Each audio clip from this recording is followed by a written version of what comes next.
దాంట్లో కూడా మళ్ళీ విశాఖపట్నం స్టీల్కే నష్టం జరిగింది. ఇలా ఒకటి రకంగా కాదు, అనేక రకాలుగా విశాఖపట్నం స్టీల్ను కూనీ చేయాలని నిర్ణయించుకొని, ఒక కుక్కను చంపాలంటే అది పిచ్చి కుక్క అని నిరూపిస్తే చాలు, జనాలే రాళ్ళేసి చంపుతారు అన్న పద్ధతిలో, ఈ ప్రాజెక్టే మంచిది కాదు అన్న రీతిలో దీన్ని తయారు చేసి నష్టాల పాలు చేసి అప్పుల పాలు చేసి ఈరోజు ఈ స్థితికి తీసుకొచ్చారు.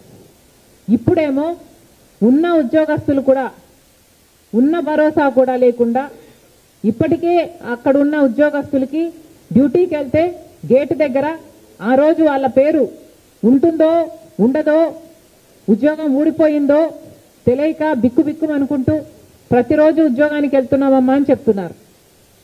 ఇప్పుడు ఉన్న వాళ్ళకు కూడా భరోసా లేకుండా ఇప్పుడు కొత్తగా మళ్ళీ అక్కడ యూనియన్ సంఘాలు చెప్తున్న దాని ప్రకారం అయితే 44 పనులకు కొత్తగా ఎక్స్ప్రెషన్ ఆఫ్ ఇంట్రెస్ట్ని ఇన్వైట్ చేశారు.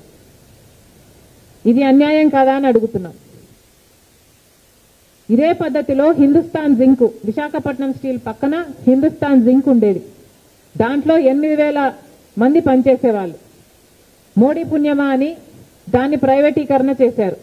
వేదాంత గ్రూప్కి ఇచ్చేస్తే వాళ్ళేమో మొత్తం ఉద్యోగస్తుల్ని తీసేసి నిలువ నీరు లేకుండా చేసి ఆ హిందుస్థాన్ జింక్ సంబంధించిన ల్యాండ్ను మొత్తం రియల్ ఎస్టేట్గా మార్చేసి వ్యాపారం చేసుకుంటున్నారు.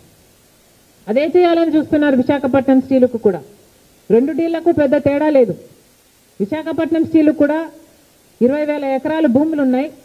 ఈ రోజుటి వాల్యూ అయినా దాని 4 లక్షల కోట్ల పైనే దాని విలువ ఉంటుంది.